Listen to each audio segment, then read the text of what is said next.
සාදු සාදු සාදු නමස්කාර වේවා බුදුරුවනට සැමදා බුදු හිමි සරණ යමි.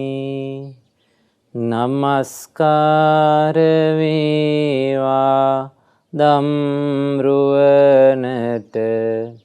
සැමදා සදහම් සරණ යමි. නමස්කාර වේවා සංඝරුවනට සැමදා මහා සංඝ සරණ යමි. නමස්කාර වේවා තුනුරුවනට සැමදා තිසරණ සරණ යමි. සාදු සාදු සාදු. ප්‍රථමයෙන්ම අපට මේ ධම්මග කියලා දුන්න අපගේ ගුරු දේවෝත්තම කල්යාණ මිත්‍ර පරම පූජනීය පින්වත් ලොකු ස්වාමීන් වහන්සේට අප හැම දෙනාගේම නමස්කාරය වේවා. සාදු සාදු සාදු. අද දවසේ සසර සයුරෙන් එතරට සදහම් දේශනාව සඳහා අනුග්‍රහය දරන්නේ වෘත්තීය පුහුණු ආයතනය වාවින්න වත්තේගම යන ලිපිනේ පදිංචි පින්වත් කුමුදුනී රොඩ්රිගෝ මෙනවිය විසින්. ශ්‍රද්ධාවන්ත වාසනාවන්ත පින්වතුනි, අද දවසේ මේ පින්වතුන් සූදානම් වෙන්නේ බුදුරජාණන් වහන්සේ මේ ලෝකයට පහළ වෙලා මහා කරුණාවෙන් යුක්තව සත්වයා හට පෙන්වා වදාළ උතුම් ධර්මය ශ්‍රවණය කරලා අපි හැම දෙනාගේම ජීවිත යහපත් බවට සැපවත් බවට පත් කර ගන්න. පින්වතුනි, බුදුරජාණන් වහන්සේ ගයාවේ බෝධි මූලේ වෙසක් පුන්සඳ නැගුණ රැයි බෝධි මූලේ වැඩ හිඳලා බුදුරජාණන් වහන්සේ මේ තුන් ලෝකයක් අවබෝධ කොට වදාලා. මේ සියලු ලෝකයන් ගැන උන්වහන්සේ අවබෝධ කොට වදාළේ වෙසක් පුන්සඳ නැගුණ රාත්‍රියේ. එතකොට පින්වතුනි, බුදුරජාණන් වහන්සේට ලෝක විදූ කියලා කියනවා. ඒක බුදුරජාණන් වහන්සේගේ ගුණයක්. බුදුරජාණන් වහන්සේට ලෝක විදූ කියලා කියන්නේ මේ මනුස්ස ලෝකයත්,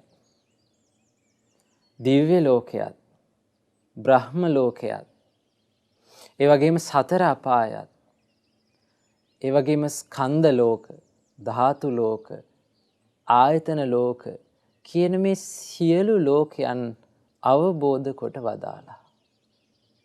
ඒ වගේම තමයි බුදුරජාණන් වහන්සේ මේ සියලු ලෝකයන් අවබෝධ කරගෙන ඒ සියලු ලෝකයන්ගෙන් නිදහස් වී වදාළ නිසා තමයි බුදුරජාණන් වහන්සේට ලෝක විදූ කියලා කියන්නේ.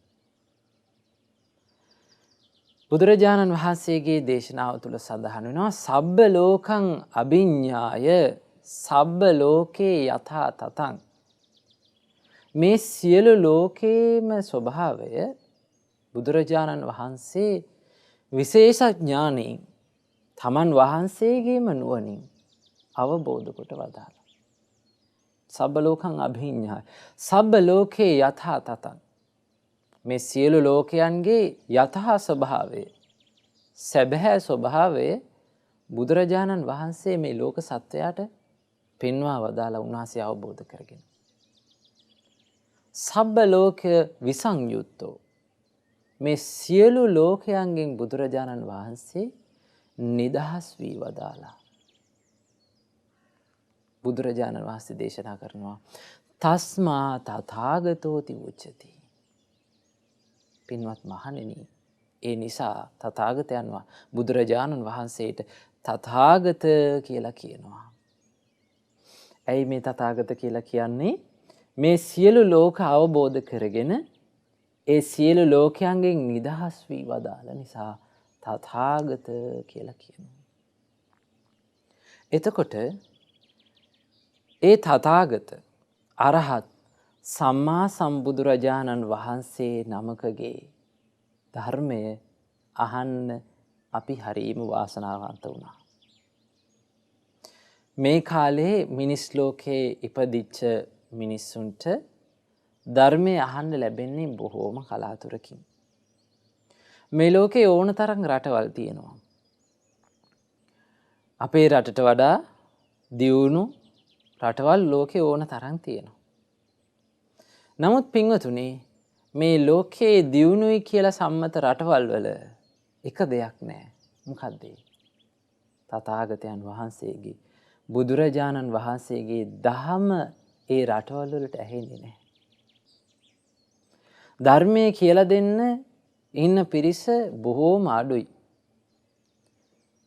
මේ ලෝකේ ජීවත් වෙන මේ ලෝකේ රටවල් වල ජීවත් වෙන මිනිස්සු ඉන්නවා තවමත්. බුදුරජාණන් වහන්සේ නමක් කියන්නේ කවුද කියන එක හරියට දන්නේ නැති.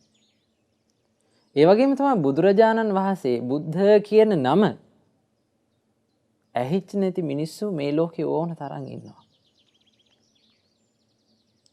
එතකොට පින්වතුනි, මේ වගේ ස්වභාවයක් තමයි ලෝකේ තියෙන්නේ. එතකොට එවන් ලෝකෙක, එවන් මනුස්ස ලෝකෙක අපිට වාසනාව උදා වුණා බුදුරජාණන් වහන්සේගේ ධර්මයේ ඇහෙන රටේ ඉපදෙන්න. ඒ වගේම බුදුරජාණන් වහන්සේගේ ධර්මයේ පිළිපදෙන ජාතියක ඉපදෙන්න. බුදුරජාණන් වහන්සේගේ ධර්මයේ අහන්න, බුදුරජාණන් වහන්සේගේ දහමට අනුව ජීවිතේ ගත කරන්න හිත නැමෙන්න අපිට වාසනාව තිබුණා. මේ වාසනාව උදා වෙන්නේ සංසාරේ කරපු ලොකු පිනකට. සංසාරේ කරපු ලොකු පිනක් හේතුවෙන් තමයි පින්වතුනි අපි හැම දිනාටම මෙන්න මේ අවස්ථාව ටික එකතු වෙලා තියෙන්නේ. මොනවාද අවස්ථා ටික? ප්‍රධානම දේ තමයි අපිට ලැබිච්ච ප්‍රධානම වාසනාව තමයි මනුස්ස ජීවිතය. මිනිස්සෙක් වෙලා ඉපදෙන්න සසරේ පිනක් තියෙන්න ඕනේ. ඒකට අවශ්‍ය යහපත් කර්මයන් කරලා තියෙන්න ඕනේ මනුස්ස ජීවිතයක් ලබන්න. මොකද සතර අපායට වැටුණොත්, සතර අපායේ ඉපදුනොත්, ඒ සතර අපායේ ඉපදිච්ච කෙනාට මේ ඒ කෙනාගේ සිත තුළ ගුණධර්ම වඩන්න හැකියාව ලැබෙන්නේ නැහැ. යහපත අයහපත තෝර බේර ගන්න පුළුවන් බුද්ධියක් ඒ සත්වයන්ට ලැබෙන්නේ නැහැ සතර අපාය තුල ඉපදෙන අයට. මොකද සතර අපායේ ඉපදෙනකොට ඒ සතර අපායේ උපන් සත්වයාගේ හිත පටු වෙනවා. හිත බොහෝම පටු වෙනවා. හිත හරිම කලබල වෙනවා. දැන් අපිට සතර අපායෙන් දකින්න තියෙන S2ට පේන්න තියෙන එකම ලෝකේ තමයි මොකද්ද? තිරිසන් ලෝකේ. තිරිසන් ලෝකේ තිරිසන් සත්තු බලන්න ඔබ හොඳට බැලුවොත් බහුතරයක් තිරිසන් සත්තු හරියට කලබලයි.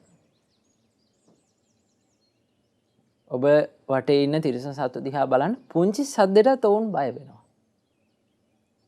පුංචි දෙයකටත් ඔවුන් කලබල වෙනවා. ඒ වගේම තමයි මවපියා අඳුනන්නේ නැහැ. හොඳ නරක අඳුනන්නේ නැහැ. යහපත අයහපත අඳුන ගන්න ඒ සත්වයන්ට හැකියාවක් නැහැ. මොකද ඒ තිරිසන් ලෝකයේ තුල ඉපදුනාට පස්සේ මේ සත්වයාගේ හිත පටු වෙනවා. එතකොට ඒ යහපත් අයහපත් දේවල් තෝරා බේරා ගැනීම හැකියාව උන්ට නැති වෙනවා. ඒ නිසායි සතර අපායට දුගතිය කියලා කියන්නේ. මේ මනස දියුණු කරන්න ඊළඟට ජීවිතයට යහපත් දේවල් පුරුදු කරගන්නට බණ භාවනා කරන්නට හිත දියුණු කරන්නට හැකියාවක් නැහැ. නමුත් පින්වතුනි අපි හැමෝටම හැකියාව තියෙනවා අයහපත යහපත කියන දේ අඳුරගන්න. ලෝකේ ඉන්න මිනිස්සු වැරදි කරනවා. වැරදි නොකර ඉන්නේ නැහැ. නමුත් ඔවුන් දන්නවා මේක වැරද්දක් කියලා. අයහපතක් කියලා ඔවුන් දන්නවා. ඒ දැන තමයි කරන්නේ. එතකොට ලෝකේ ඉන්න මිනිස්සුන්ට සාමාන්‍යයෙන් යහපත අයහපත තේරුම් ගැනීමේ හැකියාවක් සාමාන්‍ය හැකියාවක් තියෙනවා. ඊළඟට තමයි අම්මා තාත්තා අඳුනනවා. ඔවුන්ට ගරු කළ යුතුයි කියලා අපි දන්නවා. ඔවුන්ට ආදරය දැක්විය යුතුයි කියලා අපි දන්නවා. අම්මා තාත්තා කියන්නේ අපේ ජීවිතයේ විශේෂ කෙනෙක් කියලා අපි දන්නවා. මේ විදිහට හිතන්න ලැබෙන්නේ මනුස්ස ලෝකෙ තුල. මේ විදිහට මේ හිතන ශක්තිය ලැබෙන්නේ සුගතියක. එහෙනම් මේ හිතන ශක්තිය ලැබෙන ලෝකෙක අපි ඉපදෙන්න අපිට වාසනාව තිබුණා. ඒ වගේම තමයි අපි ඉපදුනේ බුදුරජාණන් වහන්සේලා මේ ලෝකෙට පහළ වෙලා නැති කාලෙක නෙමෙයි. අපි මේ ලෝකෙට ඉපදුනේ බුදුරජාණන් වහන්සේ නමකගේ බුද්ධ ශාසනයක් තියෙන කාලෙක. අපේ ගෞතම බුදුරජාණන් වහන්සේගේ බුද්ධ ශාසනය පවතින කාලෙ තමයි අපි මේ ගත කරන්නේ. ඊළඟට බුදුරජාණන් වහන්සේගේ දහම ඇහෙන රටේ අපිට ඉපදෙන්න ලැබුණා. මේ ලෝකේ ඕන තරම් රටවල් තියෙනවා පින්වතුනි. මේ ලෝකේ ඕන තරම් සැප සම්පත් පිරුණ දියුණුවයි සම්මත ඕන තරම් රටවල් තියෙනවා. නමුත් දහම ඇහෙන රටක් නම් ඒ මේ ලක්දිවයි. එහෙනම් මේ ලක්දිව මේ දහම ඇහෙන රටේ අපිට ඉපදෙන්න ලැබෙන එක ඉතාමත් වාසනාවක්. ඊළඟට පින්වතුනි අපි දහම ඇහෙන දහම පුරුදු කරන මේ බුදුරජාණන් වහන්සේගේ දහම පුරුදු කරන ජාතියක ඉපදෙන්න ලැබුණා. ඊළඟට බුදුරජාණන් වහන්සේගේ දහමට හිත නැමෙනවා. බණ ටිකක් අහන්න හිත නැමෙනවා. ඔබ හිතන්නේ බණ ටිකක් අහන්න හිත නැමෙන එක පුංචි දෙයක් කියලාද? නැහැ පින්වතුනි. මේ බුදුරජාණන් වහන්සේගේ ධර්මය අහන්න හිත නැමෙන එක සසරේ කරපු පුරුදු කරපු දෙයක ප්‍රතිවිපාකයක්. ඒ නිසා තමයි දහමට හිත නැමෙන්නේ. ඔබ සසරේ දහම අහලා නැත්තම් ධර්මයට ආදරය කරලා නැත්තම් බුදුරජාණන් වහන්සේගේ දහම පිළිපදින්න ඕනේ කියලා හිතලා නැත්තම් කවදාවත් ඔබට දහමට හිත නැමෙන්නේ නැහැ. නමුත් අද ඔබ මේ බණ ටික අහන්නේ ඒ පෙර කළපු පෙර අපි පුරුදු කරපු පුරුද්දක් නිසා. ඒ නිසා මේ ලෝකයේම අවබෝධ කරපු මේ සියලු ලෝක අවබෝධ කරපු බුදුරජාණන් වහන්සේ නමක් සරණ යන්න අපි හැමෝටම වාසනාව ලැබුණා. ඉතින් මේ ලෝකවිදු ගුණයෙන් යුතු බුදුරජාණන් වහන්සේගේ ශ්‍රී මුවින් දේශනා කරපු උතුම් දහම් දේශනාවක් තමයි අද අපි ශ්‍රවණය කරන්න සූදානම් වෙන්නේ. මේ සූත්‍ර දේශනාවේ නම තමයි සංඝවත්තු සූත්‍රය. සංඝවත්තු සූත්‍රය. සංඝවත්තු සූත්‍රය ඇතුළත් වෙන්නේ අංගුත්තර නිකායේ දෙවැනි පොත් වහන්සේගේ. ඒ කියන්නේ අංගුත්තර නිකායේ චතුක්ක නිපාතයේ චක්ක වර්ගයේ. සංඝවත්තු කියන වචනේ තේරුම තමයි සංග්‍රහ වස්තු. ඒ කියන්නේ සංග්‍රහ කරනවා කියලා කියන්නේ අපි සාමාන්‍යයෙන් ලෝකේ අපේ ගෙදරට සාමාන්‍යයෙන් අමුත් එක්ක ආපුවාම අපි මොකද කරන්නේ? තේ එකක් හදලා දීලා කණ්ඩ මොනවා හරි ටිකක් දීලා කෙසෙල් ගෙඩියක් දීලා අපි ඕන්ට සංග්‍රහ කරනවා. කෑම ටිකක් දීලා. ඒකට අපි කියනවා සංග්‍රහය කියලා. එහෙනම් සංග්‍රහය කියලා කියන්නේ තව කෙනෙකුට මේ ලෝකෙට අපි යමක් දෙනවා. යහපත් දෙයක්. හිත සතුටු වෙන දෙයක්. ලෝකයා සතුටු වෙන දෙයක් අපි කරනවා. අන්න ඒ ලෝකයා සතුටු වෙන, ලෝකයාට යහපත උදා කරන දේවල් ගැන බුදුරජාණන් වහන්සේ දේශනා කරපු දේශනාවක් තමයි මේ සංඝාවත්තු සූත්‍රය කියන්නේ. බුදුරජාණන් වහන්සේ දේශනා කරනවා, පින්වත් මහණෙනි, සංග්‍රහ වස්තු 4ක් තියෙනවා. සංග්‍රහ වස්තු කීයක් තියෙනවද? සංග්‍රහ වස්තු 4ක් තියෙනවා. මොනවද මේ සංග්‍රහ වස්තු? අපි දැන් බලමු. පළවෙනි සංග්‍රහ වස්තුව තමයි දානය. පළවෙනි සංග්‍රහ වස්තුව දානය. ඊළඟට දෙවැනි සංග්‍රහ වස්තුව තමයි ප්‍රිය වචනය. තුන්වෙනි සංග්‍රහ වස්තුව තමයි අර්ථ චර්යාව. හතරවෙනි සංග්‍රහ වස්තුව තමයි සමානාත්මතාවය. මෙන්න මේ හතරට කියනවා සතර සංග්‍රහ වස්තු කියලා. ඔබ පුංචි කාලේ දහම් පාසල් ගියා නම්, ඉස්කෝලේ බුද්ධ ධර්ම පොතේ ඉගෙන ගත්තා නම්, අපි පුංචි කාලේ පාඩම් කරා සතර සංග්‍රහ වස්තු මොනවද? දානයත්, ප්‍රිය වචනයත්, අර්ථ චර්යාවත්, සමානාත්මතාවයත්. මෙන්න මේ සතර සංග්‍රහ වස්තු ඇතුළත් වෙන්නේ සංඝාවත්තු කියන සූත්‍රයේ. අපි දැන් මේ සතර සංග්‍රහ වස්තු එකින් එක තෝරලා බේරලා අපි ටිකක් විග්‍රහ කරලා ඉගෙන ගමු. පළවෙනි සංග්‍රහ වස්තුව තමයි දානය කියන්නේ. දානය කියන වචනේ තේරුම තමයි දීම, අතහැරීම කියන දේ. දානය කියන එක අපිට විවිධ විදිහට පුරුදු කරන්න පුළුවන්. අතහැරීම කියන එක. දැන් අපි මේ ලෝකෙට ආවට පස්සේ අපිට විවිධ දේවල් ලැබෙනවා මනුස්ස ලෝකෙදී. සාමාන්‍යයෙන් තිරිසන් සතෙකුට වඩා සැප විඳින්න මනුස්ස ලෝකේ ලැබෙනවා. සතර අපායට වඩා සැප විඳින්න ලැබෙනවා. අපිට කෑම ටිකක් කන්න ලැබෙනවා. ඊළඟට අඳින්න පළඳින්න ඇඳුමක් තියෙනවා. ඊළඟ ලෙඩක් දුකක් හැදුනහම බෙහෙත් ගන්න ස්පිරිතාලයක් තියෙනවා. දුකක් කරදරයක් ආපුවම කියන්න අපේ වටේ කීප දෙනෙක් ඉන්නවා. ඊළඟට තමයි අපේ පිනේ හැටියට, අපි කරලා තියෙන පිනේ හැටියට, අපි රැස් කරලා තියෙන කර්මයේ හැටියට අපිට මිල මුදල් ලැබිලා තියෙනවා. එතකොට මේ වගේ සැප සම්පත් විඳින්න පුළුවන් හැකියාවක් තියෙන ලෝකයක් තමයි මනුස්ස ලෝකය කියන්නේ. ඒකයි මේකට සුගතියක් කියන්නේ.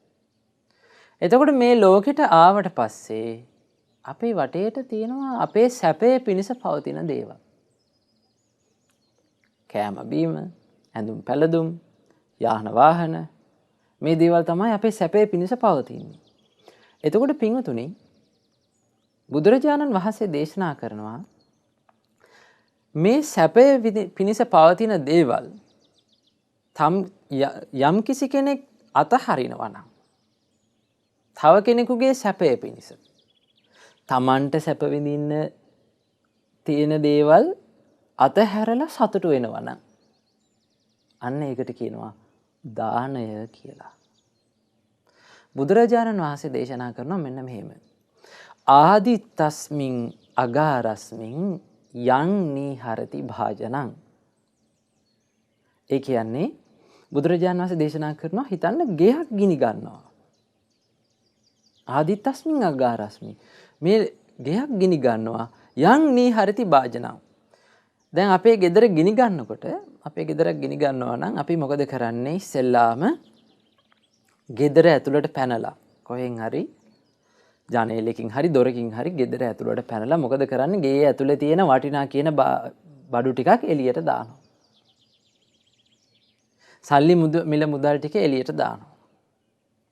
දැන් කාන්තා පාර්ශවයේ නම් ඉක්මනට දුවලා යන රත්තරන් බඩු ටික බේරගන්න. ඇඳුම් ටික බේරගන්න. ඊළඟට හාල් පොල් සීනි ටික ගේ ඇතුලෙන් එළියට දා ගන්නවා. මොකද මේ ගේ ගිනි ගන්න නිසා. තන් තස්ස හෝති අත්ථාය නොචයන්ත අත්තඩයිහති. බුදුරජාණන් වහන්සේ දේශනා කරනවා, අර එළියට දාපු දේ තියෙන්නේ, අපි එළියට දැම්මනම් මොන හරි දෙයක් ඒ දේ තමයි අපිට ප්‍රයෝජනෙ පිණිස පවතින්නේ පස්සේ. මේ ගෙදර ගිනි අරගෙන ඉවරුණාට පස්සේ අපිට ප්‍රයෝජනෙ පිණිස පවතින්නේ අර එළියට දාපු දේ. ඔබ ඇඳුම් ටික එළියට දාගත්තා නම් ඔබට ඊළඟට අඳින්න තියෙන්නේ ඒ ඇඳුම් ටික. ගේ ඇතුලේ තිබුණොත් මොකද වෙන්නේ? ඒවා ගිනි අරගෙන විනාශ වෙලා යනවා. Tamanට පාවිච්චියට ගන්න බැරි වෙනවා. ඔබ මුදල් ටික ගේ ඇතුලේ තියාගෙන හිටියා නම් මුදල් ටික ගිනි ගත්තට පස්සේ ඔබට ආයෙ මුදල් පාවිච්චි කරන්න බෑ. ඔබ මුදල් ටික එළියට දැම්මා නම් අන්න ඔබට පස්සේ කාලෙක පාවිච්චි කරන්න පුළුවන්. ඔබ මොන හරි භාජනයක් ඔබ එළියට දැම්මා නම් ඒක පස්සේ කාලෙක පාවිච්චි කරන්න පුළුවන්. බුදුරජාණන් වහන්සේ දේශනා කරනවා ඒව මාදිපිතෝ ලෝකෝ ජරාය මරණේනච. පින්වත් මහණෙනි, ඔන්න ඔය ගේ ගිනි ගන්නවා වගේ තමයි අපේ ජීවිතේත් මේ ලෝකෙත් ගිනි ගන්නවා. මොකෙන්ද ගිනි ගන්නේ? ජරාය මරණේනච. ජරායනොත් මරණයනොත් තමයි ගිනි ගන්නේ. එතකොට බුදුරජාණන් වහන්සේ දේශනා කරනවා නිහරේත් හේව දානේන දෙන්නම් හෝති සුනීහතං. යම් කිසි කෙනෙක් මේ ගිනි ගන්න ජරා මරණ වලින් ගිනි ගන්න මේ ජීවිතයෙන් යම් කිසි කෙනෙක් දානේ වශයෙන් යම් කිසි දෙයක් අතහරිනවද? එළියට දානවද? දින්නම් හෝති සුනීහතං. අන්න ඒක තමයි මනාව එළියට දාපු දේ.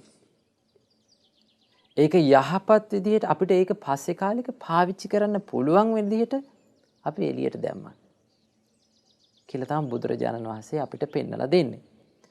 පින්වතුනි, හොඳට කල්පනා කරලා බලන්න. අපි ජීවිතේ මම මගේ ආත්මය කියලා අපි මේ දේවල් ලං කරගෙන ඉන්නවා. එක දවසක් එනවා අපිට මේ හැම දෙයක්ම දාලා යන්න වෙන. එතකොට ඒ දාලා යන දවස තමයි ඔබ අපි හැමෝම දන්න දවස මොකද්ද? අනිවාර්යයෙන්ම අපේ ජීවිතේ කවදා හරි එන දවස අපි මැරෙන දවස. මැරෙන දවසේ මැරුණට පස්සේ අපිට පුළුවන්ද අපි එකතු කරපු දේවල් ආයෙ පාවිච්චි කරන්න?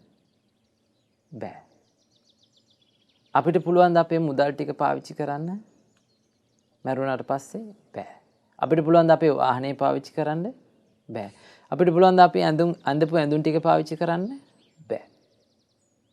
කොටින්ම කිව්වොත් අපිට පුළුවන්ද අපේ මේ ශරීරයත් ආයෙ පාවිච්චි කරන්න? බෑ පින්වතුනි. අපේ මේ ශරීරයත් අපිට මේ තියලා යන්න හරියට ගේ ගිනි ගත්තා වගේ. අපිට ආයෙව පාවිච්චි කරන්න බැරි වෙනවා. බුදුරජාණන් වහන්සේ දේශනා කරනවා යම් කිසි කෙනෙක් දානේ වශයෙන් බැහැර කරාද යමක්, අන්න ඒක එයාට ආපහු මරණින් මත්තෙත් පාවිච්චි කරන්න පුළුවන් බවට පත් වෙනවා. ඒ කොහොමද? දානේ තුලින් රැස් වෙනවා යමක් සතුටු සිතින් අතහැරීම තුලින් රැස් වෙන ඔහුගේ ජීවිතයට යහපත් කර්මයක්. කල්යාණකාරී කල්යාණං. යහපත් දෙයක් කරොත් යහපත් දෙයක් ලැබෙනවා. එහෙනම් ඔහු ජීවිතයට එකතු කරන යම් කිසි කෙනෙක් දන් දෙනවද? ඔහු ජීවිතයට එකතු කරගන්න යහපත් කර්මයක්. ඔහුට ලැබෙන්නේ යහපත් දෙයක්. අන්න ඒ නිසා ජීවිතයට දානේ පුරුදු කරගන්න ඕනේ. අපි හැම වෙලාවෙම හිතන්න ඕනේ මට මේ දේවල් හැමදේම දාලා යන සිද්ධ වෙන දවසක් එනවා. මට මේවා අතහරින්න වෙන දවසක් එනවා. ඒ දවසට මේ දේවල් අපිට අතහරින්න බැරි නම් පින්වතුනි, අපේ වටේ තියෙන සැප සම්පත් දේවල් ඒ ටික අතහැර ගන්න බැරි නම් අපි ගොඩාක් අමාරුවේ වැටෙනවා. මරුණාට පස්සේ අපි අනිවාර්යෙන් මේවට රාගයෙන් මේවට ඇලිලා අපි මරණයටපත් වෙනවා නම් අපිට යන්න වෙන්නේ දුගති ලෝකයක. බොහෝ විට පෙරේත ලෝකේ. බොහෝ විට තිරිසන් ලෝකේ. මෙන්න මේ ලෝකවල තමයි අපිට යන්න සිද්ධ වෙන්නේ. මෙහෙම ගියාට පස්සේ අපිට මේවා පාවිච්චි කරන්න බෑ. හැබැයි මේවට ඇලි ආයෙත් මේවට ඇලි ඇලි ඉන්නවා. ජීවිතේ තවත් දුකෙන් දුකට පත් කරගන්නවා. බුදුරජාණන් වහන්සේ ඒ නිසයි දේශනා කරේ ටික බොහෝම පොඩ්ඩ හරි දානය ජීවිතයට පුරුදු කරගන්න. අතහැරීම ජීවිතයට පුරුදු කරගන්න. අතහැරලා සතුටු වෙන්න. එතකොට අපිට පුළුවන් අපිට කන්න තියෙන දෙයක් තව කෙනෙකුට දීලා ඒ කෙනා බඩ පුරව ගන්නවා දිහා බලලා ඒ කෙනාගේ කුසගිනි වේදනා නැති වෙනවා දිහා බලලා සතුටු වෙන්න. ඒක ජීවිතේ ලබන්න තියෙන ලොකු සතුටක් පිටුතුනි. ඔබට පුළුවන් නම් ඔබ පටන් ගන්න සතියේට එකපාරක් හරි කවුරු හරි කෙනෙකුට කෑම වේලක් දෙන්න. නැති බැරි කෙනෙකුට උදව් කරන්න. සතියේට එකපාරක්. අපිට පුළුවන් මහා ලොකු විදිහට නෙමෙයි.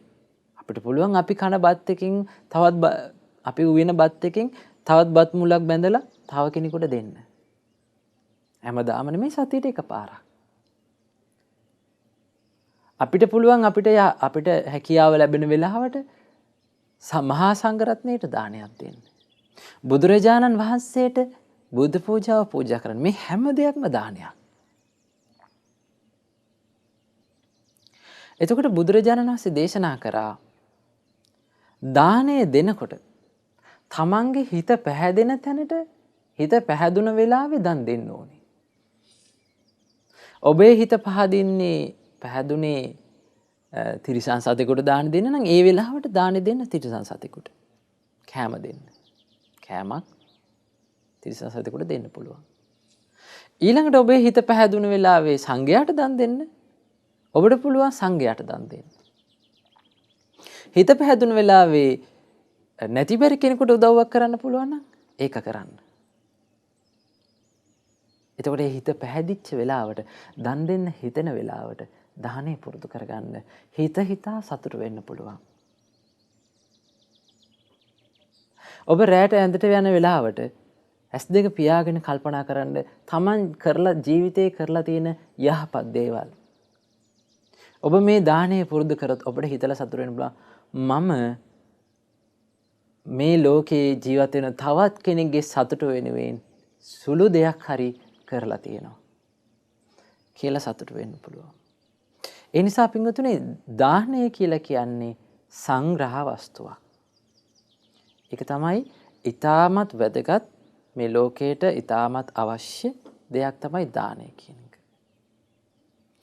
ඊළඟට දෙවැනි සංග්‍රහ වස්තුව තමයි ප්‍රිය වචනය.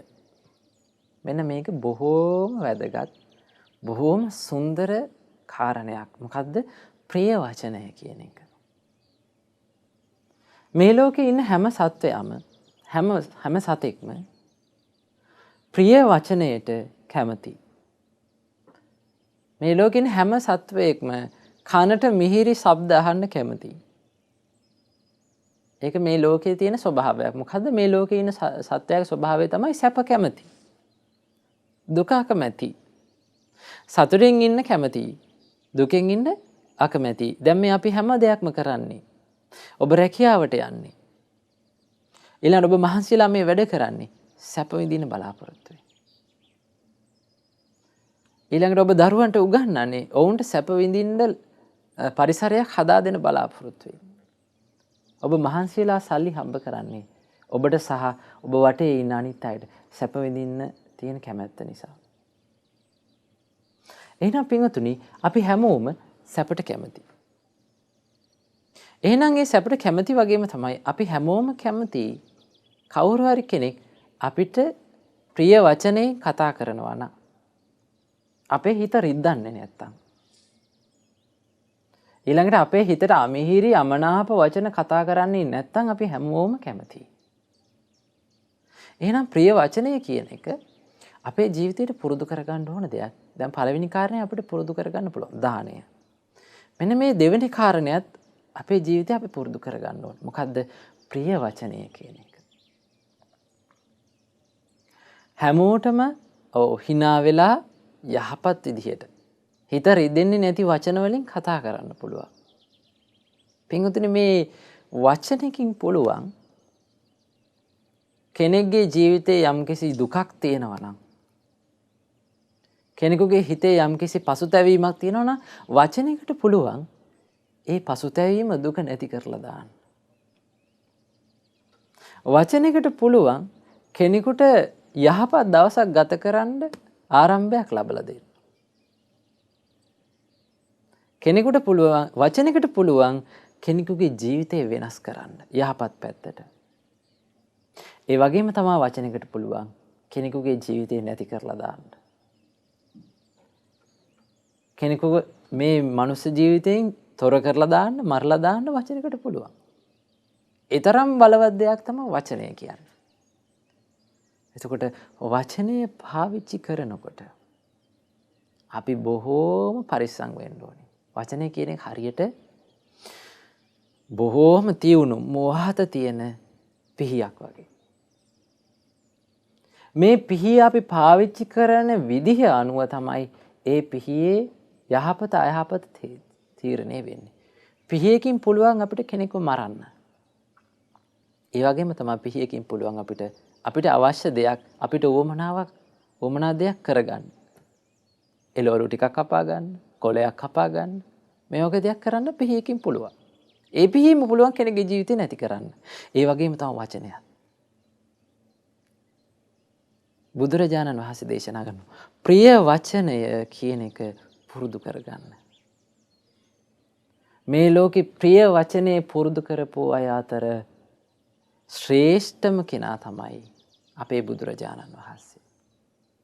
බුදුරජාණන් වහන්සේට මිහිරි කටහඬක් කුරවීක නාදේ ලැබෙන්න හේතුව තමයි කාගේවත් හිත රිදෙන වචන කතා කරලා නැහැ. මේ සසරේ එනකොට කාගේවත් හිත රිද්දලා නැහැ. කාටවත් බැනලා කරලා නැහැ. ඒ නිසා තමයි උන්වහන්සේට මිහිරි කටහඬක් ලැබුණේ. ඒ නිසා තමයි උන්වහන්සේගේ කටහඬට මේ ලෝක සත්වයා මවිත වෙලා ගියේ. මේ ධර්මයේ මියුරු වෙන්න හේතුව තමයි උන්වහන්සේගේ මේ කුරවීක කටහඬ. කුරවීක නාදයෙන් යුතු කටහඬ. එතකොට පින්වතුනි ප්‍රිය වචනය කියන එක පුරුදු කරගන්න. ඔබ ගෙදර ඉන්නකොට ඔබේ ස්වාමියාට ඔබ බිරිඳට බයිනවා නම් ඔබ මතක තියාගන්න. කවදාවත් ඔවුන් තව තවත් අපේ ජීවිතයට ලං වෙන්නේ නැහැ. ටික අපෙන් ඈත් වෙනවා මිසක් ලං වෙන්නේ නැහැ. ඔබ හිතනවා ඔබේ දරුවන්ට ඔබ නිතරම බයිනවා නම් ඒගොල්ලෝ ඒ දේවල් අහයි කියලා. නමුත් පින්වතුනි ඒක බනින නිසාම සාර්ථක වෙන්නේ නැහැ. බනින දෙයට වඩා හිත රිදෙන වචන කියනවට වඩා අප්‍රිය අමනාප වචන කතා කරනවට වඩා ප්‍රිය වචනයෙන් කතා කරන එක තමයි මේ ලෝකේ සාර්ථකම ක්‍රමය කෙනෙක්ව තමන්ගේ අදහසට පොළඹව ගන්න. ඔබ අහලා ඇති නන්දි විශාල ජාතකයේ පින්වතුනි බලන්න කරත්ත 500ක් තනියම ඇද්දේ එක ප්‍රිය වචනයක් නිසා. එක යහපත් වචනයක් නිසා. ඒ යහපත් විදිහට හිතට ලයාන්විත විදිහට කතා කරපු නිසා මේ ලෝකේ තිරිසන් සතෙක් පවා ඕනම දෙයක් කරන්න ලෑස්ති. එහෙනම් කරුණාව කියන එක, මෛත්‍රිය කියන එක, ආදරය කියන එක මේ ලෝකේ හැම දිනාටම තේරෙන භාෂාවක්. අන්ධයන්ට පෙනෙන ඊළඟට බිහිරන්ට ඇහෙසෙන භාෂාව තමයි ආදරය, කරුණාව, මෛත්‍රිය කියන එක. ඒක තිරිසන් සතුන්ටත් දැනෙන දෙයක්. ඒ නිසා ප්‍රිය වචනය කියන එක පුරුදු කරගන්න. කාගේවත් හිත රිදෙන වචන කතා කරන්න එපා. නිතරම හිතන්න මම කාගේවත් හිත රිද්දන්නේ නැහැ. ඔබට සමහර වෙලාවට කෙනෙකුගේ හිත රිදෙන වචන කතා කරන්න වෙන. ඒ වෙලාවටත් ඉවසලා මෛත්‍රියෙන් කටයුතු කරනවා නම් අනිවාර්යයෙන්ම ඔබට දියුණුව සැලසෙනවා. අපි සමහර වෙලාවට හිතනවා අපි කෙනෙකුට බැන්නහම ඒ කෙනා අපි කියන දේ අහයි කියලා. කෙනෙකුට නපුරු වචනෙන් සැර කරපුවාම ඒ කෙනා අපි කියන දේ අපිට අවනත වෙයි කියලා. නැහැ පින්වතුනි. ඒක සැබෑ අවනත වීමක් නොවේ. බොහෝ දුරට වෙන්නේ බයට අවනත වෙනවා ඒ මොහොතට පමණක්. ඒක తాවකාලිකයි. නමුත් යම් කෙනෙකුට පුළුවන් නම් ආදරයෙන් කරුණාවෙන් යමක් පැහැදිලි කරලා දීලා අපේ අදහසට ඔහුව නම්ම ගන්න.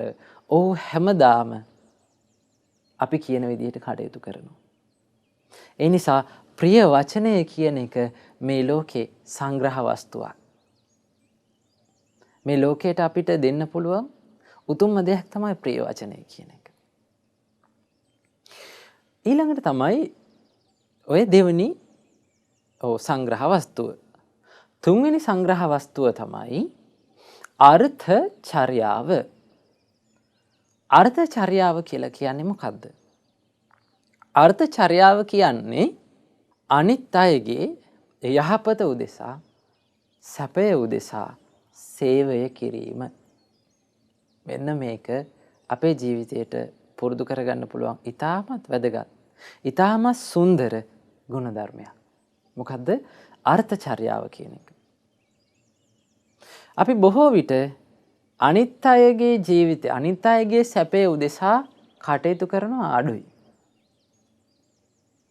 කටයුතු කරනවා නම් ඒ බොහෝම සුළු පිරිසකගේ යහපත උදෙසා විතරයි, බහුතරයකගේ යහපත උදෙසා අපි කටයුතු කරන්නේ නැහැ.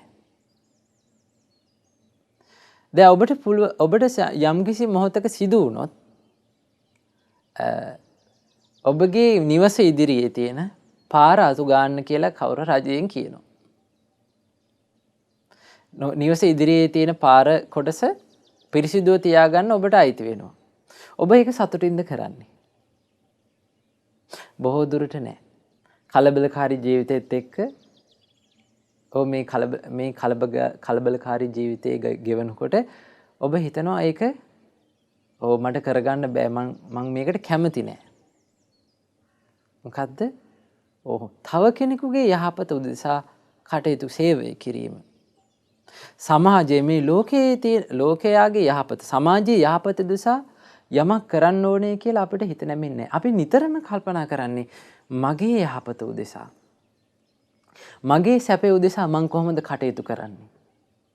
මගේ ළඟ ඉන්න මගේ දරුවන්ගේ, මගේ ආදරණීයන්ගේ යහපත උදෙසා මං කොහොමද කටයුතු කරන්නේ කියලා. ඔව්, ඒක හොඳයි. ඇත්තට මේක හොඳ දෙයක්. නමුත් අපිට පුළුවන් නම් ලෝකයේ ජීවත් වෙන මිනිස්සු, ලෝකයේ අපේ සමාජයේ ජීවත් වෙන අයගේ යහපත උදෙසාත් වැඩ කරන්න. පින්වතුනි, ඇත්තටම අපිට ඒක ජීවිතේ හිතා සතුට වෙන්න පුළුවන් උතුම් වූ ගුණ ධර්මයක්. මම පුංචි උදාහරණයක් කියන්නම්. ඔබ හිතන්න, ඔබ ආයතනයට ගියාට පස්සේ ඔබ වැසිකිළියට යනවා. හිතන්න වැසිකිළියට ගියපු කෙනෙක් ඒ වැසිකිළියට වතුර ගහලා නැතුව ඇවිල්ලා තියෙනවා. ඔබ මොකද කරන්නේ? එළියට ඇවිල්ලා බැන යනවා, කවුද මේ වැසිකිළියට වතුර ගහලා ගියේ නැත්තේ කියලා අපි බයිනවා. පුරුදු වෙන්න ඒ වගේ වෙලාවට කාටවත් චෝදනා නොකර ඒක පිරිසිදු කරලා සතුටු වෙන්න. පොදු ස්ථානයක යම් කිසි දෙයක් අපිරිසිදු වෙලා තියෙනවනම් ඒක පිරිසිදු කරන්න. මොකද ඒක තමන්ගේ දෙයක් නෙමෙයි, අපේ සමාජයේ දෙයක්. අපි ජීවත් වෙන සමාජයේ දෙයක්. එතකොට මේ සමාජයේ තියෙන දේවල් පිරිසිදුව පිළිවෙලට තිබ්බොත් තමයි අපි හැමෝටම මේක දිගු කාලයක් සතුටින් පාවිච්චි කරන්න පුළුවන් වෙන්නේ. ඒ නිසා ඔබ තව කෙනෙකුගේ යහපත වෙනුවෙන් කටයුතු කරන්න ජීවිතේ කොටසක් වෙන් කරගන්න. ආකල්පයක් හදාගන්න, මම මේ සමාජයේ මගේ රටේ ජීවත් වෙන මිනිස්සුනේ මං යමක් කරනවා යහපත වෙනුවෙන් කියලා අදහසක් හිතේ හදාගත්තට පස්සේ අපිට ඒ දේවල් සතුටෙන් කරන්න පුළුවන්. කවදාවත් තමන්ගේ වටේ ඉන්න අය මේ දේවල් කරන්නේ නැහැ කියලා චෝදනා කරන්න එපා. ඉස්සෙල්ලා තමන් කරන්න පටන් ගන්න. තමන් වෙනස් වෙන්න පටන් ගත්තොත් ලෝකය ටික ටික වෙනස් වෙන්න පටන් ගන්නවා. ප්‍රධානම කාරණේ තමයි අපි වෙනස් නොවි ලෝකය වෙනස් කරන්න උත්සාහ කරන එක. ඒක ටිකක් කරන්න අමාරු වැඩක්. ඒ නිසා අර්ථ චර්යාව කියන එක ජීවිතයට ඉතාමත් වැදගත්. ඉතාමත් යහපත් දෙයක් අපේ ජීවිතේ හිත හිතා සතුටු වෙන්න පුළුවන් පස්සේ කාලෙක. අපි වයසට ගියාම ලෙඩ ඇඳට වැටුණාට පස්සේ අපිට අපි කරපු කියපු දේවල් මතක් වෙනවා. අපි ජීවිතේ ගෙවනකොට අපි කරපු කියපු දේවල් අපිට මතක් වෙනවා.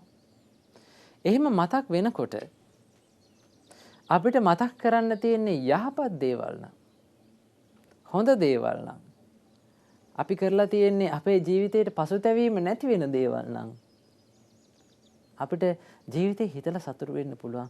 මම හොඳ කෙනෙක්. මම ජීවිතේට යහපත් දේවල් කරපු කෙනෙක්.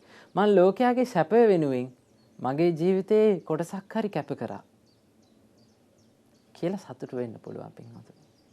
බුදුරජාණන් වහන්සේ දේශනා කරනවා ඉද නන්දති පෙච්ච නන්දති. පින් කරපු කෙනා මෙලොවත් සතුටු වෙනවා. පරලොවත් සතුටු වෙනවා. කත පුඤ්ඤෝ උභයත්ත නන්දති. පින් කරපු කෙනා මේ ලෝකයන් දෙකේම සතුටු වෙනවා. කොහොමද සතුටු වෙන්නේ? පුඤ්ඤම් මේ කතන්ති නන්දති. මම පින් කරගත්තා, මං යහපත් දේවල් මගේ ජීවිතයට එකතු කරගත්තා කියලා සතුටු වෙනවා. භීයෝ නන්දති සුග්ගතින් කතෝ. සුගතියට ගිහිලා යහපත් ලෝකෙක ඉපදිලා තව තවත් සතුටු වෙනවා. අනේ මම මේ කරපු පින නිසා තමයි මම මේ ලෝකෙට ආවේ. මම මේ සැප විඳින්නේ මම මේ කරපු පින නිසා කියලා අපිට සතුටු වෙන්න පුළුවන්. එනිසායි බුදුරජාණන් වහන්සේ දේශනා කරේ මා භික්ඛවේ පුඤ්ඤානම් භායිත්ත. පින්වත් මහණෙනි, පිනට බය වෙන්න එපා. සුඛස්සේතම් භික්ඛවේ අදිවචනං යදිදම් පුඤ්ඤා. පින්වත් මහණෙනි, සැපයට කියන තවත් වචනයක් තමයි පින කියලා කියන්නේ. යහපතට කියන තවත් වචනයක් තමයි පින කියලා කියන්නේ. සැපයට කියන සමාන වචනයක් විදිහට බුදුරජාණන් වහන්සේ එහෙනම් අපිට පෙන්නලා දුන්නේ පින. එහෙනම් අපිට දානයේ වශයෙන් අපිට පින් කරගන්න පුළුවන්. ඒ වගේම තමයි ප්‍රිය වචනේ කතා කරලා, කෙනෙකුගේ හිත නිවෙන වචනයක් කතා කරලා අපේ ජීවිතයට පිනක් රැස් කරගන්න පුළුවන්. අර්ථචර්යාව, තව කෙනෙකුගේ යහපත සැපත උදෙසා, මේ ලෝකයාගේ යහපත සැපත උදෙසා වැඩ කරලා, සේවය කරලා අපිට පින රැස් කරගන්න පුළුවන්. ඊළඟට තමයි පින්වතුනි හතරවෙනි සංග්‍රහ වස්තුව, අවසාන සංග්‍රහ වස්තුව තමයි සමානාත්මතාවය. සමානාත්මතාවය කියන්නේ මොකද්ද? සමානාත්මතාවය කියන්නේ මේ ලෝකේ ජීවත් වෙන හැම සත්වයකටම, හැම කෙනෙකුටම එක විදිහට ආදරය, කරුණාව, මෛත්‍රිය දක්වන එක. බුදුරජාණන් වහන්සේ දේශනා කරනවා මාතා යථානියං පුත්තං ආයුසා ඒක පුත්ත මනුරක්කේ. එකම දරුවෙකින් අම්මා කෙනෙක් ඉන්නවා. එකම දරුවෙක් ඉන්න දෙමව්පියන් මොකද කරන්නේ? ආයුසා ඒක පුත්ත මනුරක්කේ. මේ තමන්ගේ දරුවව බොහෝම ආදරයෙන්, කරුණාවෙන් රැකවරණය දීලා බලා ගන්නවා, ආරක්ෂා කරනවා. ඒවම්පි සබ්බ භූතේසු මාන සම්භාවයත් අපරිමාණ. පින්වත් මහණෙනි, ඔය විදිහට ලෝකේ ඉන්න හැම සත්වයා දිහාම බලන්න. ලෝකේ ඉන්න හැම කෙනා දිහාම ඔය විදිහට බලන්න. කොහොමද? තමන්ගේ දරුවෙක් වගේ. තමන්ගේ ළඟ හැදී වැඩෙන දරුවෙක් වගේ ලෝකෙන් හැම සත්වයාටම එක විදිහට සමාන ආකල්පයකින් කරුණාව, මෛත්‍රිය පතුරවන්න ඕන. දැන් එකම දරුවෙකින් අම්මලා තාත්තලා තමන්ගේ දරුවාගේ යහපතමයි කැමති වෙන්නේ. තමන්ගේ දරුවට අයහපත වෙනවට කැමති නැහැ. නැසිලා වෙනසිලා ඵලයල්ලා කියලා හිතන්නේ නැහැ. අන්න ඒ වගේ මේ ලෝකේ ඉන්න හැම කෙනෙක් දිහාම ඒ විදිහට බලන්න කියලා. සමානාත්මතාවය. එතකොට පින්වතුනි, මේ වගේ උතුම් ගුණධර්ම හතරක් තමයි සතර සංග්‍රහ වස්තු කියන්නේ. මේ සතර සංග්‍රහ වස්තු නිසා බුදුරජාණන් වහන්සේ දේශනා කරනවා මේ සතර සංග්‍රහ වස්තුව මේ ලෝකයට ඉතාමත් අත්‍යවශ්‍ය දෙයක්. බුදුරජාණන් වහන්සේ දේශනා කරනවා මෙන්න මෙහෙම. දානයත් ප්‍රිය වචනයත් අර්ථචර්යාවත් සමානාත්මතාවයත් කියන මේ කාරණා හතර යම් කිසි කෙනෙක් පුරුදු කරනවා නම් මේ ලෝකේ ඉන්න මිනිස්සු පුරුදු කරනවා නම් මේ සතර සංග්‍රහ වස්තු කියන හතර හරියට කරත්ත රෝදේ කරත්ත රෝදේට මනාකොට සවි කරපු කඩ ඇනේ වගේ කියනවා. සාමාන්‍යයෙන් කරත්ත රෝදයක කරත්ත රෝදි ගැලවෙනවට හරහට ගහනවා ඇනයක්. ඒ ඇනෙන් තමයි කරත්ත රෝදේ හිටලා තියෙන්නේ. ඇනේ ගැලවුණොත් කරත්ත රෝදේ ගැලවිලා යනවා. ඒකට කියනවා කඩ ඇනේ කියලා. බුදුරජාණන් වහන්සේ දේශනා කරනවා මේ ලෝකේ විනාශ වෙලා නැසිලා වෙනසිලා යන්නේ නැතුව පවතින්නේ මේ ලෝකේ ඉන්න සත්වයාගේ ගුණධර්ම පිරීලා නැති වෙලා යන්නේ නැතුව පවතින්නේ මෙන්න මේ කාරණා හතර නිසා. මොනවද? දානය, ප්‍රිය වචනය, අර්ථචර්යාව, සමානාත්මතාවය කියන මේ සතර සංග්‍රහ වස්තු නිසා තමයි මේ ලෝකේ මේ විනාශය කරා යන්නේ නැත්තේ. යම් දවසක මේ සතර සංග්‍රහ වස්තු මේ ලෝකයෙන් තුරන් වෙලා යනවද? ඒ කියන්නේ මේ ලෝකේ ජීවත් වෙන සත්වයා මිනිස්සු මේ සතර සංග්‍රහ වස්තු පුරුදු කරන්නේ නැද්ද? මොකද වෙන්නේ? බුදුරජාණන් වහන්සේ දේශනා කරනවා මව පුත්‍රයාගෙන් ගරු බුහුමන් ලබන්නේ නැහැ කියනවා. අම්මා කියන චරිතය තමන්ගේ දරුවන්ගෙන් ගරු බුහුමන් ලබන්නේ නැහැ කියනවා. ඒ කියන්නේ අම්මට තාත්තට දෙමව්පියන්ට ගරු කරන්නේ නැති වෙනවා මේ සතර සංග්‍රහ වස්තු නැති වෙනකොට. අම්මා තාත්තා කියන අය මේ දානයේ ප්‍රිය වචනේ අර්ථචර්යාව සමානාත්මතාවය කියන එක ඔවුන්ගේ ජීවිත තුළ තියෙන නිසා තමයි මව්පියන් දරුවන්ගෙන් ගරු බුහුමන් ලබන්නේ.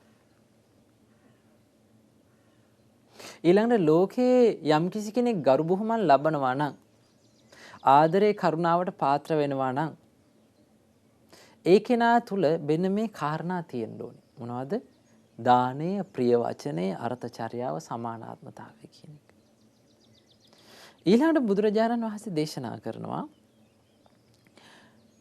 යම් කිසි හේතුවක් නිසා නැනවත් පුද්ගලයන්, ඥානවන්ත පුද්ගලයන් මේ සතර සංග්‍රහ වස්තු මනාකොට අඳුනගෙන මේ සතර සංග්‍රහ වස්තු අනුව කටයුතු කරනවා නම් තමන්ගේ ජීවිතයට මේ සතර සංග්‍රහ වස්තු පුරුදු කරගන්නවා නම් ඒ සියලුම දෙනා මහත් දියුණුවකට පත් වෙනවා කියනවා.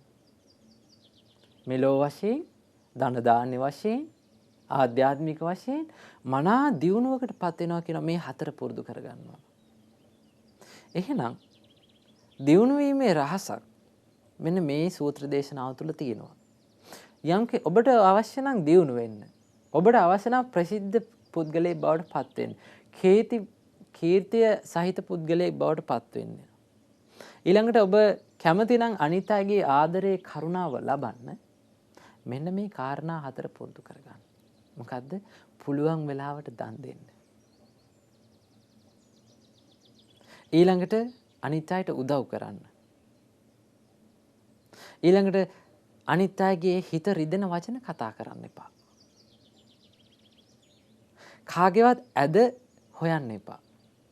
ඇදකුද හොයන්නේ නැතුව ඒ කෙනාගේ ගුණයක් කතා කරනවා නම් ලෝකේ අපි වටේ ඉන්න මිනිස්සු අපිට කැමති වෙනවා. ආදරය කරනවා. ඊළඟට තව කෙනෙක් වෙනුවෙන් සේවය කරන්න මැලි වෙන්නේ නැත්තම්, කම්මැලි වෙන්නේ නැත්තම් අපිට මේ දේවල් අපි කීර්තිමත් පුද්ගලයෝ බවට පත් වෙනවා. ඊළඟට තමයි සමානාත්මතාවය පුරුදු කරන්න. හැමෝටම එක විදිහට යහපත් විදිහට කටයුතු කරන්න. ඒක තමයි ජීවිතේට පුරුදු කරගන්න තියෙන උතුම්ම කාරණා හතරක්. පින්වතුනි, අවසාන වශයෙන් මම ඔබට මේ දානයේ ප්‍රිය වචනයේ අර්ථචර්යාව සමානාත්මතාවය කියන කාරණා හතර ගැන පුංචි කතාවක් කියන්නම්. දවසක් මේක ඇත්ත කතාවක්. මේක සිදු වුණේ පන්සලක. මේ ස්වාමින් වහන්සේ පන්සලේ හිටපු ස්වාමින් වහන්සේ රෑ සැතපීලා ඉන්නකොට අමුතු සද්දයක් ඇහෙන්න පටන් ගත්තා. ඊට උන්වහන්සේ මොකද කරේ? විදුලි පන්දමත් අරගෙන ගිහිල්ලා බැලුවා කවුද කියලා. බලනකොට පින්වතුනි පින් කැටේ කඩන්න හොරෙක් ඇවිල්ලා. පින් කැටේ කඩන්න උත්සාහ කරනවා. මේ ස්වාමීන් වහන්සේ කලබල වුණේ නැහැ. මේ හොරාගෙන් අහනවා පුතේ ඔයාට මොකක්ද ඕනේ කියලා. හොරා එකපාරටම ගැස්සිලා බැලුවා. බලලා හාමුදුරුවෝ අල්ලගෙන පීය බෙල්ලට තියලා කියනවා පින් කැටේ යතුරු දීපන්. නැත්තම් උඹට පිහින් අයින්නවා කියලා. පින්වතුනි මේ ස්වාමීන් වහන්සේ කලබල වුණේ නැහැ. මේ ස්වාමීන් වහන්සේ ඉනේ තිබ්බ යතුරු අරගෙන අර තරුණ දරුවාගේ අතට දුන්නා. මොකද උනේ මේ දරුවා දැන් අර පින් කැටෙන් සල්ලි ටික හොරකම් කරනවා. හොරකම් කරනකොට මේ ස්වාමීන් වහන්සේ කියනවා පුතේ ඔය පින් කැටේ තියෙන සල්ලි ඔක්කොම අසරණ නැති බැරි මිනිස්සුන්ට වෙන් කරලා තියෙන දේවල්. ඒ නිසා ඔයා ওই ටික අරගෙන යන්න. අරගෙන ගිහිල්ලා තමන් කැමති දෙයක් කාලා බීලා හොයාගන්න. ඊළඟට තමයි ඔය එහා පැත්තේ තියෙන කාමරේ කබඩ් එකේ තියෙනවා කෑම ටිකක්. ඒ ටිකත් කාලා යන්න. ඔහු ඒ ස්වාමින් වහන්සේ ඕන්න දානේ පුරුදු කරා. ප්‍රිය වචනේ පුරුදු කරා. ඊළඟට පින්වතුනි මේ හොරා මේ දරුවා මේ කෑම ටිකත් අරගෙන සල්ලි ටිකත් අරගෙන ගියා. ටික දවසක් ගෙවුණා. මේ හොරා මේ දරුවා පොලිසියට අහු වුණා. හිරේට ගියා. ඊට පස්සේ මොකද වුනේ? කාලයක් ගත වුණා. ආයෙ දවසක් රෑ පන්සලේ රෑ සද්දයක් එනවා. මේ ස්වාමීන් වහන්සේ ආයෙ ඇවිල්ලා බැලුවා. බලනකොට අර හොරා ආයෙ ඇවිල්ලා. ඊට පස්සේ ස්වාමීන් වහන්සේ මුකුත් කිව්වේ නැහැ. වචනයක්වත් කියන්න කලින් මොකද කරේ? යතුරු අතට දුන්නා. එතකොට මේ දරුවා කියනවා ස්වාමීන් වහන්සේ මං අද ආවේ හොරකම් කරගෙන යන්න තමයි. හැබැයි සල්ලි නෙමෙයි. මං අද හොරකම් කරගෙන යන්න අරගෙන යන්න ආවේ ඔබ වහන්සේගේ කරුණාබර හිත. මම හිරේ ඉන්න කාලේ මට මතක් වුණේ ඔබ වහන්සේ විතරයි. මේ මගේ ජීවිතේ ඔබ වහන්සේ තරම් මට කරුණාවෙන් දයාවෙන් කටයුතු කරපු කෙනෙක් නැහැ. ස්වාමීනි මාව මහාන කරගන්න කියලා ඔහු පැවිදි වුණා. බලන්න පින්වතුනි හොරෙකුගේ ජීවිතේ වෙනස් කරන්න පුළුවන් ප්‍රිය වචනෙට දානෙට. ඊළඟට තමයි සමානාත්මතාව. අනිත් අයගේ යහපත වෙනුවෙන් කටයුතු කරන දේ. ඒ නිසා ඔබ පුරුදු වෙන්න මේ කාරණා හතර ජීවිතේට පුරුදු කරගන්න. මේ ජීවිතේට මේ කාරණා හතර පුරුදු කරගත්තොත් ඔබට මෙලොව යහපත සැලසෙනවා. පරලොව යහපත සැලසෙනවා. ඒ නිසා මේ සතර සංග්‍රහ වස්තු පුරුදු කරගෙන අපේ ජීවිතේට අපේ මෙලොව ජීවිතය යහපත් කරගෙන පරලොව ජීවිතය යහපත් කරගෙන අපට උතුම් චතුරාර්ය සත්‍ය ධර්මය අවබෝධ කරගන්නට අවස්ථාව උදා වේවා. සාදු සාදු සාදු. පුණ්‍යානුමෝදනාව.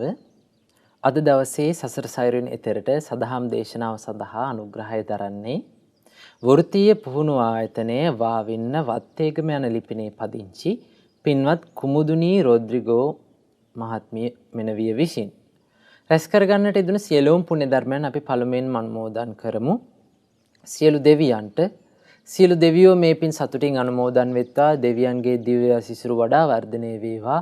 දෙවියන්ගේ දැහැමි රැකවරණය අද දවසේ මේ දහම් දේශනාව සඳහා අනුග්‍රහය දරූ සියලුම පින්වතුන් හට සලසා දෙත්වා.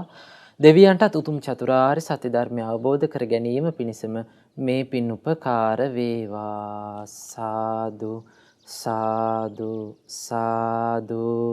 රැස් කරගන්නට යෙදුණු සියලුම පුණ්‍ය ධර්මයන් අනුමෝදන් කරමු. ඔබ අපගේ ගුරු දේවෝත්තම කල්යාණ මිත්‍ර පින්වත් ලොකු ස්වාමින් වහන්සේට පින්වත් ලොකු ස්වාමින් වහන්සේ මේ පුණ්‍යානුමෝදනාවෙන් නිදුක් වේවා, නිරෝගී වේවා, සුවපත් වේවා, චිරජීවනයේ ලබත්වා කරගෙන යන ශාසනික කටයුතු ਸਰව ප්‍රකාරයෙන්ම සාර්ථක වේවා. පින්වත් ලොකු ස්වාමින් වහන්සේටත් උතුම් චතුරාර්ය සත්‍ය ධර්මය අවබෝධ කර ගැනීම පිණිසම මේ පින් උපකාර වේවා. සාදු සාදු සාදු. රැස් කරගන්නට ඉදුණු සියලුම පුණ්‍ය ධර්මයන් අනුමෝදන් කරමු මිය පරලෝකීය ඥාතීන්ට. මිය පරලොව ගිය MDDS රොද්රිගෝ මහතාට සහ කුසුමා රොද්රිගෝ මෑණියන්ට මේ පින් අනුමෝදන් වෙත්වා. ඒ වගේම දායකත්වයේ දරූ සියලුම පින්වතුන් නමින් නන්නයරුන් උපකාර කර සියලුම පින්වතුන් නමින් මිය පරලොව යන්නට යෙදුන සියලුම මියගිය ඥාතීන්ට මේ පින් අනුමෝදන් වෙත්වා. ඒ සියලුම මියගිය ඥාතීන්ගේ පරලොව ජීවිත සුවපත් වෙත්වා, සැපවත් වෙත්වා, වහවහ සසර දුකින් අත් මිදෙත්වා. සාදු සාදු සාදු. රැස් කරගන්නට ඉදුණු සියලුම පුණ්‍ය ධර්මයන් අනුමෝදන් කරමු සුජීවත්ව සිටින පින්වතුන්ට. පින්වත් කුමුදිනී රොද්රිගෝ මහත්මියට මේ පින් අනුමෝදන් වෙත්වා. කරගෙන යන යහපත් කටයුතු ਸਰව ප්‍රකාරයෙන්ම සාර්ථක වේවා, නිදුක් වේවා, නිරෝගී වේවා, සුවපත් වේවා. ඒ වගේම තිලංක හසුන් ඥාති සොහොයුරාටත් ඒ වගේම ඔහුගේ මෑණියන්ටත් පියාණන්ටත් මේ පින් අනුමෝදන් වෙත්වා. කරගෙන යන දැහැමි කටයුතු ਸਰව ප්‍රකාරයෙන්ම සාර්ථක වේවා. සුවසේ ධර්මයේ හැසිරීම පිණිසත් බුදුරජාණන් වහන්සේගේ ධර්මයේ පිහිට ලබා ගැනීම පිණිසත් එම පින්වතුන්ට අවස්ථාව උදා වේවා. ඒ වගේම පවුලේ සියලුම දෙනාටත් ඥාති හිත මිත්‍රාදීන් සියලුම දෙනාටත් මේ පින් අනුමෝදන් වෙත්වා. ඒ සියලුම දෙනා නිදුක් වේවා, නිරෝගී වේවා, සුවපත් වේවා, චිරජීවනයේ ලබත්වා. ඒ සියලුම පින්වතුන්ටත් උතුම් චතුරාර්ය සත්‍ය ධර්මය අවබෝධ කර ගැනීමේ දුර්ලභ වාසනාව උදා වේවා. සාදු සාදු සාදු. රැස් කරගන්නට යෙදුණු සියලුම පුණ්‍ය ධර්මයන් අද දවසේ සසර සයුරින් එතරට සදහම් දේශනාව සඳහා අනුග්‍රහය දැරූ වෘත්තීය පුහුණු ආයතනයේ වාවින්න වත්තේග මැන ලිපිනේ පදිංචි පින්වත් කුමුදිනී රොද්රිගෝ මෙනවියට මේ පින් අනුමෝදන් වෙත්වා. ඒ වගේම එම පින්වතියගේ පවුලේ සිටින සියලුම දෙනාටත් ඥාති හිත මිත්‍රාදී සියලුම දෙනාටත් නන්නයරුන් උපකාර කර සියලුම දෙනාටත් මේ පින් අනුමෝදන් වෙත්වා. මහමෙවුනා වාසී ලක්වාසී ලෝවාසී සියලුම පින්වත් ස්වාමින් වහන්සේලාටත් අනගාരികා මෑණිවරුන්ටත් අනගාരിക උපාසක පින්වතුන්ටත් ශ්‍රද්ධා මාසික ධර්මදාන සමාජිකයන්ට ශ්‍රද්ධා කාර්ය මණ්ඩලයේ සියලුම දෙනාටත් මේ පින් අනුමෝදන් වෙත්වා. ඒ ඔබ අප සියලුම දෙනා උතුම් බුද්ධානුභාවයෙන්, ධම්මානුභාවයෙන්, සංඝානුභාවයෙන්, දෙවියන්ගේ දේවානුභාවයෙන් රැස් කරන පුණ්‍යානුභාවයෙන් නිදුක් වේවා, නිරෝගී වේවා, සුවපත් වේවා. අප සියලුම දෙනාටත් උතුම් චතුරාර්ය සත්‍ය ධර්මය අවබෝධ කර ගැනීම පිණිසම මේ පින් උපකාර වේවා. සාදු සාදු සාදු. හැම දිනාටම තෙරුවන් සරණයි. නමෝ බුද්ධාය. මෙවැනි වටිනා ධර්ම දේශනා ශ්‍රවණය කිරීමට ශ්‍රද්ධා ඩේලි YouTube චැනලය සබ්ස්ක්‍රයිබ් කරන්න.